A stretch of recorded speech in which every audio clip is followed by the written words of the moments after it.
Shalom saudara-saudara, salam jumpa dalam kasih-Nya Tuhan Yesus Kristus. Senang sekali saya Pendeta Andre dalam kesempatan ini ingin berbagi pengajaran firman Tuhan kepada Bapak Ibu saudara-saudara yang dikasihi oleh Tuhan Yesus Kristus. Kurang lebih ada 2 hari yang lalu teman saya pendeta mengirimkan satu video, yakni video dari anaknya pendeta Erastus Sabdono yang bernama Pastor Stephen Erastus Sabdono, di mana khotbah dia adalah khotbah yang berisi pengajaran sama seperti yang dikatakan oleh ayahnya pendeta Erastus Sabdono tentang Yesus belum jadi Tuhan, atau ketika Yesus belum mati maka dia bukanlah Tuhan. Dirinya atau pribadi Yesuslah yang ditumpangi oleh Yahweh sehingga Yesus menjadi Tuhan. Untuk lebih detailnya saudara-saudara silakan menyaksikan khotbah dari Pastor Stephen Erastus Sabdono. 2000 tahun yang lalu, Tuhan yang masih waktu itu disebut Yesus karena belum jadi Tuhan, karena masih menjadi manusia, itu sama seperti kita manusia. Tuhan sama seperti kalian dan saya. Ketika orang tuanya gak komplit, tinggal nyokapnya doang, dia minder gak? Oh enggak dong, kan dia Tuhan Yesus. No, saat itu dia masih manusia. Sama seperti kalian dan saya. Jadi kita jangan berpikir mulai hari ini, Yesus mah bisa mati di kayu salib, dia berani mati, dia bisa seperti itu karena dia Tuhan. No, dia manusia. Sama seperti kalian dan saya. Dan Tuhan pun merasakan hal yang sama, kenapa? Karena ia disamakan dengan manusia. Karena itu kalau kita semua diajar di sini untuk menjadi seperti Kristus, itu fair. Fair enough. Kenapa? Dia sama seperti kau dan saya. Kita sama seperti Tuhan Yesus. Waktu itu belum jadi Tuhan ya, masih jadi manusia ya. 2000 tahun yang lalu. Sama. Dia sama seperti kalian dan saya. Ya, saudara-saudara, ketika saya mendengarkan khotbah ini, saya sangat-sangat merasa heran ya. Kenapa? Karena seorang pengkhotbah berani menyampaikan sebuah pengajaran yang sangat-sangat bertentangan dengan Alkitab, dengan pengajaran para rasul, dan juga dengan rumusan yang ditetapkan oleh para bapak-bapak gereja yang dihormati, yang diurapi oleh Tuhan tentang Allah Tritunggal. Nah saudara-saudara, memang untuk menjadi seorang pengkhotbah, saya ulangi lagi bahwa kita harus bisa yang namanya menyampaikan firman Tuhan. Rasul Paulus menyampaikan pesan kepada Timotius bahwa dia harus mengangkat para penatua-penatua yang memiliki kehidupan moral, etika yang baik, tetapi juga mereka cakap di dalam mengajar. Nah ini yang terjadi di gereja hari-hari ini. Ada banyak hamba Tuhan yang berkhotbah, tapi mereka tidak mau yang namanya belajar tentang doktrin esensial kekristenan yang benar atau doktrin-doktrin primer. Dan kita menemukan banyak sekali pengkhotbah-pengkhotbah yang ada di YouTube yang khotbah mereka saudara-saudara hanya serba praktis. Itu sesuatu yang tidak salah karena memang doktrinal dengan praktikal harus selalu seimbang. Tapi yang kita lihat kebanyakan adalah yang bersifat praktikal. Dan tidak heran pengkhotbah-pengkhotbah seperti ini menjamur di YouTube, dan ketika kita mendengarkan dengan tidak teliti seakan-akan pengajaran mereka benar. Tapi sebenarnya pengajaran mereka sangat-sangat menyesatkan. Nah saya ingin menanggapi apa yang disampaikan oleh pendeta atau Pastor Stephen Erastus Sabdono. Dia berkata bahwa pada waktu itu Yesus belum menjadi Tuhan. Saya akan kupas saudara, kurang lebih ada 2 poin. Yang pertama saya ingin menunjukkan Lukas pasalnya yang kedua ayat 10-11. Firman Tuhan berbunyi, lalu kata malaikat itu kepada mereka, jangan takut. Sebab sesungguhnya aku memberitakan kepadamu kesukaan besar untuk seluruh bangsa. Hari ini telah lahir bagimu juru selamat, yaitu Kristus Tuhan di kota Daud. malaikat Gabriel datang menjumpai para gembala yang sedang menggembalakan kambing domba pada waktu itu. Dan menyampaikan satu pesan yang istimewa kepada mereka bahwa hari ini telah lahir bagimu juru selamat, yaitu Kristus Tuhan di kota Daud. Apa yang disampaikan oleh malaikat Gabriel ini menggenapi apa yang sudah dinubuatkan dalam Mika pasal 5 ayatnya yang pertama. Nah saudara-saudara, ketika kita melihat ayat ini saudara-saudara, maka kita akan dengan jelas menemukan bahwa ternyata yang lahir adalah bayi Yesus pada waktu itu. Tetapi ingatlah, kelahiran bayi Yesus bukanlah hanya sebagai manusia biasa seperti saya dan saudara yang dikatakan oleh Pastor Stephen tadi. Tidak saudara-saudara, sebab Yesus adalah Allah yang tidak melepaskan keilahiannya atau hakikat keilahiannya ketika dia itu lahir sebagai bayi 2000 tahun yang lalu. Dari firman Tuhan ini kita menemukan ada 3 kata yang sangat luar biasa di ayat yang ke-11. Yang pertama saudara-saudara, yakni kata juru selamat. Kalau Yesus hanya sebagai manusia biasa dan pada waktu itu dia belum yang namanya datang sebagai juru selamat, mengapa Gabriel mengatakan bahwa hari ini telah lahir bagimu juru selamat? Saya lebih mempercayai perkataan daripada malaikat Gabriel daripada perkataan dari Pastor Stephen Erastus Sabdono. Kenapa? Karena yang diutus oleh Allah dari sorga adalah malaikat Gabriel. Sehingga perkataan daripada malaikat Gabriel saya lebih mempercayainya 100%. Kemudian juga saudara-saudara ada kata Kristus di situ. Nah kata Kristus saudara berasal dari kata Ibrani Mesias yang artinya adalah yang diurapi. Pertanyaannya, siapakah orang-orang di Alkitab yang diurapi oleh Tuhan? Ada banyak sekali. Seperti Daud diurapi, Saul diurapi, ya. Ada banyak imam-imam yang ketika mereka melayani mereka juga diurapi. Tetapi saudara-saudara, Kristus merupakan gelar yang istimewa, yang khusus yang diberikan kepada Yesus. Sebab sekalipun imam-imam mereka diurapi, sekalipun Daud itu diurapi, Saul itu diurapi, dan juga para tokoh-tokoh Alkitab yang lain diurapi, tapi mereka itu tidak sempurna atau mereka itu tidak maha kudus. Mereka orang-orang biasa yang ketika mereka lahir mereka sudah memiliki yang namanya dosa pertalian di dalam kehidupan mereka. Tetapi Yesus adalah Allah, dia bukanlah seperti mereka. Dia maha kudus, bahkan dia tanpa noda, cacat, dan celah. Sehingga dari ayat ini kita menemukan bahwa Yesus bukan sekedar juru selamat, tapi dia juga yang diurapi. Kemudian saudara-saudara ada kata ketiga di situ, yakni Tuhan saudara-saudara. Nah kata Tuhan saudara dalam ayat ini menggunakan kata kurios. Apa itu kurios saudara-saudara? Dalam bahasa Ibrani saudara, kata Allah itu disebut dengan berbagai kata. Ada Elohim maupun juga ada yang namanya Adonai. Nah kata Adonai saudara-saudara dalam perjanjian lama ini diturunkan ke dalam perjanjian baru itu menjadi yang namanya kata kurios. Nah kurios ini bisa berarti Tuhan ataupun juga Tuanku atau Allah.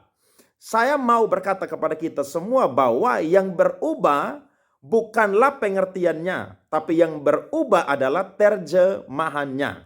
Kata Adonai saudara-saudara adalah bentuk jamak dari kata Adon yang berarti Tuan, pemilik, penguasa, dan juga junjungan. Nah dalam hubungannya dengan nama Allah, kata ini digunakan dalam bentuk jamak dengan diberi akhiran pemilik orang pertama tunggal. Dan secara harfiah berarti Tuanku, Tuanku. Yahweh diucapkan Adonai yang berarti saudara-saudara adalah Tuhan. Nah kita menemukan di sini saudara-saudara ternyata keilahian Yesus saudara-saudara tidak dilepaskan ketika dia menjadi seorang bayi. Pada waktu itu ketika dia dilahirkan yang ada di dalam kandungan daripada Maria pada waktu itu. Kita menemukan saudara-saudara ada satu ayat yang saya ingin angkat yakni di dalam Kolose pasal 3 ayatnya yang ke-24. Kita bisa menemukan kata kurios di sini saudara-saudara. Paulus menyampaikan firman Tuhan ini kepada jemaat Kolose karena konteks pada waktu itu ada banyak orang-orang Kristen yang status mereka sebagai hamba. Mereka orang-orang yang bekerja kepada majikan mereka dan status mereka adalah sebagai seorang hamba. Nah, Paulus ingin berbicara dalam yang namanya konteks manusia, tetapi tidak melepaskan bahwa Yesus itu sebagai kurios, sebagai Tuhan di atas segala Tuhan. Kita lihat ayat 24. Kamu tahu bahwa dari Tuhanlah kamu akan menerima bagian yang ditentukan bagimu sebagai upah. Saudara lihat ayat bagian A berkata bahwa dari Tuhanlah. Sekarang kita lihat bagian B. Kristus adalah Tuhan. Saudara perhatikan di situ. Kristus adalah Tuhan dan kamu hambanya. Ketika kita melihat ayat ini dengan jelas kita menemukan bahwa Kristus adalah Allah.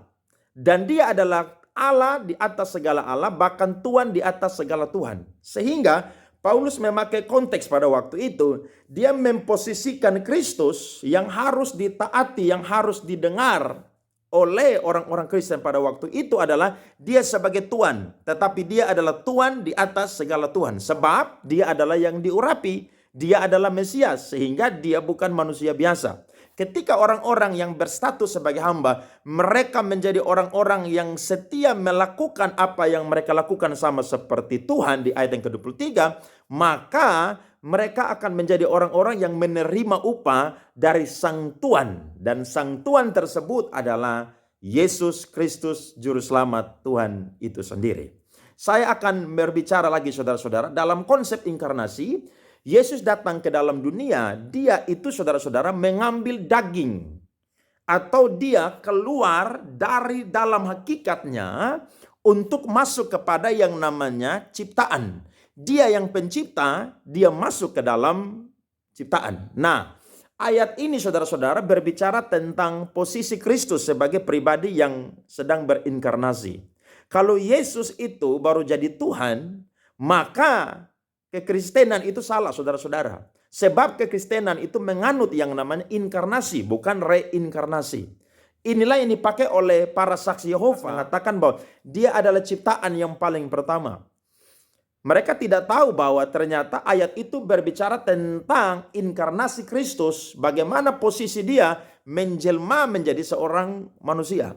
Apakah ada manusia yang mau bisa menjelma untuk mengampuni dosa manusia? Tidak ada. Sebab Yesus Kristus satu-satunya yang datang dari sorga, bahkan juga yang naik kembali ke sorga. Dan tidak ada satu manusia, walaupun 1000 orang mati untuk manusia, tidak akan pernah bisa menebus dosa umat manusia. Jadi yang dikatakan dalam konteks ini saudara-saudara, jelas bahwa ketika bayi Yesus itu lahir, dia bukan hanya sebagai manusia, dia tidak melepaskan keilahiannya, tetapi itu justru tinggal tetap melekat. Kenapa? Karena memang dia adalah juru selamat, dia adalah Kristus, dia adalah Tuhan, saudara-saudara. Bahkan saudara-saudara dalam Lukas kita menemukan di sini ada satu kata yakni di kota Daud. Nah, saya coba hubungkan di bagian yang kedua saudara-saudara, yakni di dalam Matius pasalnya yang ke-22 ayat 41 sampai 46. Saudara-saudara akan lihat firman Tuhan ini. Ketika orang-orang Farisi sedang berkumpul, Yesus bertanya kepada mereka katanya. Kalau saudara baca di ayat di atas, mereka yang bertanya kepada Kristus. Nah sekarang kebalikannya, Kristus yang bertanya kepada mereka. Apakah pendapatmu tentang Mesias? Anak siapakah dia? Kata mereka kepadanya, anak Daud. Saudara perhatikan. Katanya kepada mereka, jika demikian bagaimanakah Daud oleh pimpinan roh dapat menyebut dia? Kata dia di situ menggunakan D besar, saudara-saudara. Tuannya, sekali lagi, muncul lagi kurios di situ, saudara-saudara. Ketika ia berkata, Tuhan telah berfirman kepada Tuanku, duduklah di sebelah kananku sampai musuh-musuhmu kutaruh di bawah kakimu. Jadi jika Daud menyebut dia tuannya, bagaimana mungkin ia anaknya pula? Tidak ada seorang pun yang dapat menjawabnya, dan sejak hari itu tidak ada seorang pun juga yang berani menanyakan sesuatu kepadanya. Pertanyaan ini saudara sangat sulit dijawab. Karena ketika mereka salah menjawab, maka membuktikan bahwa mereka adalah orang-orang yang sedang menjebak Tuhan Yesus Kristus. Tapi Yesus sangat bijaksana, sangat pandai, sangat berkuasa. Sehingga dia tahu motivasi daripada orang-orang Farisi ini. Nah ketika saya dan saudara baca firman Tuhan ini, saudara bisa mengambil kesimpulan sebagai orang awam. Kalau Yesus belum jadi Tuhan, Mengapa pada waktu itu Daud berseru kepada Tuhan? Dalam ayat ini saudara-saudara menggunakan kata kurios. Sedangkan dari perjanjian lama saudara-saudara itu menggunakan kata Adonai. Kalau Yesus belum jadi Tuhan berarti Daud sedang menyembah berhala. Kenapa? Karena Yesus belum jadi Tuhan pada waktu itu. Yesus baru jadi Tuhan ketika dia mati di kayu salib, barulah dia menjadi Tuhan. Tetapi ayat ini membuktikan jelas bahwa dia adalah Alfa dan Omega. Makanya Kejadian 1 ayat 1 berkata, pada mulanya Allah. Kata Allah di situ saudara menggunakan saudara kata Elohim. Yakni pencipta saudara-saudara.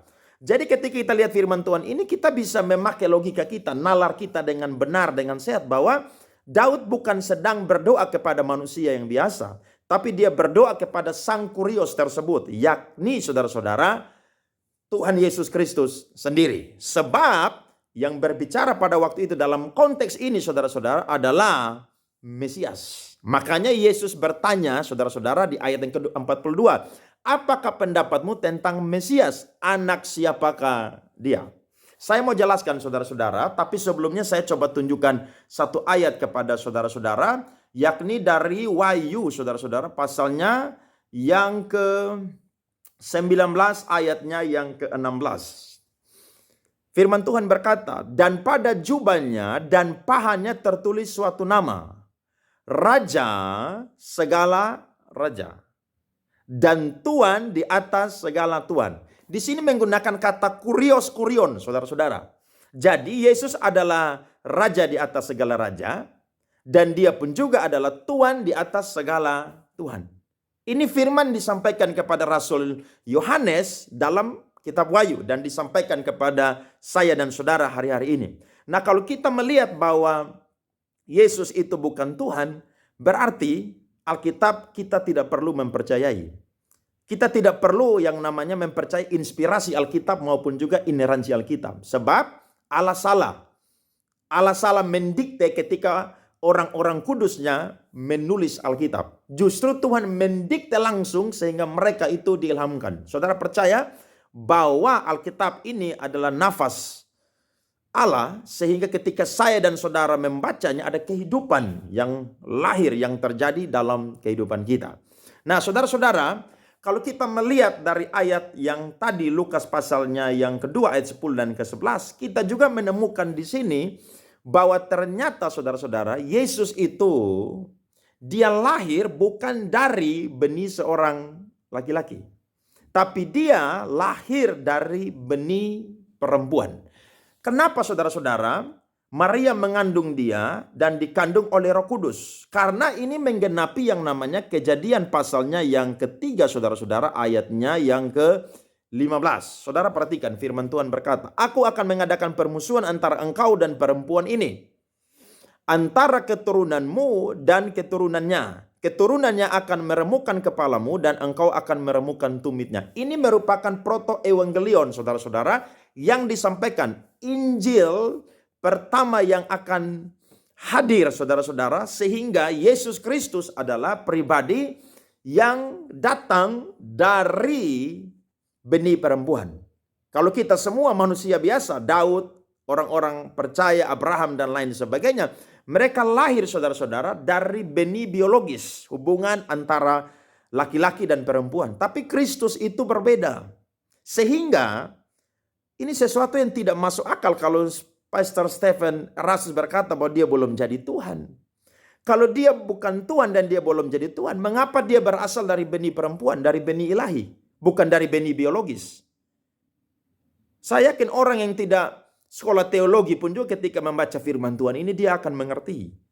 Karena dia tahu sendiri bahwa yang menyampaikan kabar ini dan terbukti Maria itu saudara-saudara mengandung dari Roh Kudus dan melahirkan bukan sekedar manusia biasa, bahkan manusia yang belum jadi Tuhan.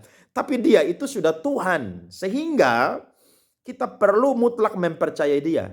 Jadi tidak tunggu dia mati di kayu salib baru dia jadi Tuhan. Tidak saudara-saudara, apalagi dia ditumpangi oleh Yahweh.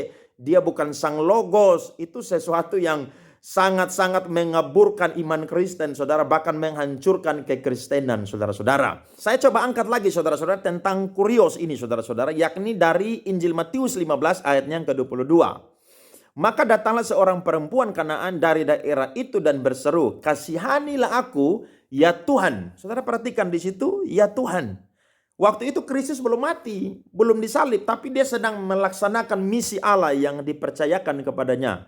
Perempuan ini, saudara-saudara, Kanaan, orang berdosa, orang fasik, tapi dia sendiri mengakui bahwa Yesus itu sebagai Tuhan. Anak Daud, karena anakku perempuan kerasukan setan dan sangat menderita. Ada dua kata di situ, Tuhan dan anak Daud. Saya sudah jelaskan tadi bahwa ketika Yesus sedang bertanya kepada orang-orang Farisi, dia sedang menguji mereka, pengetahuan mereka sampai di mana. Dan mereka tidak berani menjawab karena memang mereka tahu bahwa dia bukan berasal dari keturunan biologis, yakni dari Yusuf. Tetapi saudara-saudara, dia berasal dari yang namanya keturunan perempuan atau yang dikandung oleh Roh Kudus lewat Maria yang dipakai oleh Allah. Saya coba tunjukkan lagi Lukas pasal 3 ayatnya yang ke-23. Ketika Yesus memulai pekerjaannya, ia berumur kira-kira 30 tahun. Dan menurut anggapan orang, ia adalah anak Yusuf, anak Eli. Nah, ini merupakan silsilah saudara-saudara yang dicatat oleh Lukas. Kalau saya dan saudara belajar, silsilah itu penting bagi orang-orang Yahudi karena mereka diurut, direntet dari mana keturunan mereka. Secara daging saudara-saudara, secara manusiawi, Yesus berasal dari keturunan Yusuf. Tapi secara ilahi, dia bukan berasal dari keturunan Yusuf. Karena dia sendiri adalah Allah yang turun menjelma menjadi seorang manusia. Kalau saya dan saudara belajar Alkitab, kita akan menemukan sekali ada banyak orang-orang yang ketika mereka berseru untuk minta disembuhkan, mereka selalu berseru, ya Tuhan, ya Allah, anak Daud. Mereka percaya bahwa Yesus itu bukan sekedar berasal dari keturunan Yusuf secara daging, saudara-saudara, tapi dia adalah Allah itu sendiri. Jadi kalau Pastor Stephen Eras berkata bahwa Yesus belum jadi Tuhan, itu sesuatu saudara yang sangat-sangat menyesatkan. Saya pinjam kata daripada pendeta atau uskup Daniel Biantoro adalah ajaran yang sesat adalah sampah yang sudah dibuang 2000 tahun yang lalu. Tapi sekarang kembali ditaruh di atas piring dan diberikan kepada orang Kristen. Nah, saudara kalau tidak belajar Alkitab, percaya saya dan saudara akan disesatkan. Ketika saya dan saudara tidak tekun untuk belajar firman Tuhan, maka percayalah, saya dan saudara akan jadi orang-orang Kristen yang akan diombang-ambingkan dengan pengajaran-pengajaran akhir zaman ini. Dan Matius 24 ayat 24 berkata, orang-orang pilihan pun juga akan bisa disesatkan. Bagaimana saya dan saudara tidak bisa disesatkan? Kuncinya cuma satu, tinggal di dalam Kristus. Kalau saya dan saudara tinggal dalam Kristus, percaya, kita setiap hari akan bergaul dengan firman Tuhan. Dan kita akan menyatakan bahwa firman Tuhan tidak pernah salah. Alkitab benar. Dan Yesus bukan jadi Tuhan ketika dia mati. Tapi dia adalah yang Alfa dan yang Omega. Sehingga sebelum dunia ini diciptakan, sebelum manusia ini ada, dia sudah ada. Sehingga Yohanes pasal 1 ayat 1 berkata, pada mulanya adalah firman. Firman itu bersama-sama dengan Allah. Dan firman itu adalah Allah. Yohanes menggunakan pendekatan Helenisme pada waktu itu. Karena orang-orang Yunani menganggap materi atau daging itu atau yang kelihatan itu berdosa. Sedangkan yang tidak kelihatan itu yang kudus. Tapi Yohanes mau membuktikan bahwa Yesus pernah ada di dunia. Dan dia bukan sekedar manusia biasa, tapi dia adalah Tuhan. Saya kasih satu ayat yang dicatat oleh Yohanes dalam 1 Yohanes 1, saudara-saudara, ayatnya yang pertama. Mari kita lihat firman Tuhan. Kesaksian Rasul tentang firman hidup. Apa yang telah ada sejak semula, yang telah kami dengar, yang telah kami lihat dengan mata kami, yang telah kami saksikan, dan yang telah kami raba dengan tangan kami. Tentang apa saudara-saudara? Firman hidup. Itulah yang kami tuliskan kepada kamu. Saya lompat ayatnya yang ketiga. Dari ayat yang kedua, saudara. Hidup itu telah dinyatakan dan kami telah melihatnya. Dan sekarang kami bersaksi dan memberitakan kepada kamu tentang hidup kekal yang ada bersama-sama dengan Bapa dan yang telah dinyatakan kepada kami. Saudara perhatikan ayat 2 bagian terakhir. Yang ada bersama-sama dengan Bapa. Ini jelas. Kalau dia belum jadi Tuhan, siapakah dia sehingga dia bisa ada bersama dengan Bapa, dengan Yahweh? Ada di sorga, saudara-saudara? Tidak ada, saudara-saudara. Ayat yang ketiga. Apa yang telah kami lihat dan yang telah kami dengar, kami beritakan kepada kamu juga, supaya kamu pun beroleh persekutuan dengan kami. Dan persekutuan kami adalah persekutuan dengan Bapa dan dengan anaknya Yesus Kristus. Saudara bisa lihat, dia sedang berbicara tentang Yahweh, tentang Yesus Kristus pun juga adalah Sang Yahweh. Sebab dari awalnya dia bersama-sama dengan Bapa yang ada di sorga. Dan dia sendiri pun juga adalah Allah. Dia sendiri adalah Yahweh, dia sendiri adalah Elohim, dia sendiri adalah Adonai. Bahkan dia sendiri pun juga adalah Kurios, saudara-saudara. Satu hakikat, memiliki pribadi yang berbeda-beda. Bapa, Anak, dan juga Roh Kudus. Saya percaya firman Tuhan ini akan menguatkan saya dan saudara sehingga kita menjadi orang-orang Kristen yang jangan percaya kepada pendeta-pendeta yang menyampaikan ajaran yang tidak alkitabiah. Amin, saudara-saudara. Satu ayat terakhir lagi, Yohanes pasal 3 ayat 13. Tidak ada seorang pun yang telah naik ke sorga selain daripada Dia yang telah turun dari sorga, yaitu Anak Manusia. Jelas, saudara-saudara? Yesus memang dari sananya sudah menjadi Tuhan. Dia adalah Tuhan, dan ketika dia berinkarnasi, dia pun juga adalah Tuhan. Kiranya saudara-saudara dicerahkan dengan pengajaran ini. Silakan saudara like, comment, subscribe, bahkan bagikan video ini sehingga menjadi pencerahan bagi ada banyak orang-orang, dan biar banyak orang berpegang kepada ajaran Alkitab yang alkitabiah tanpa salah. Tuhan memberkati. Amin.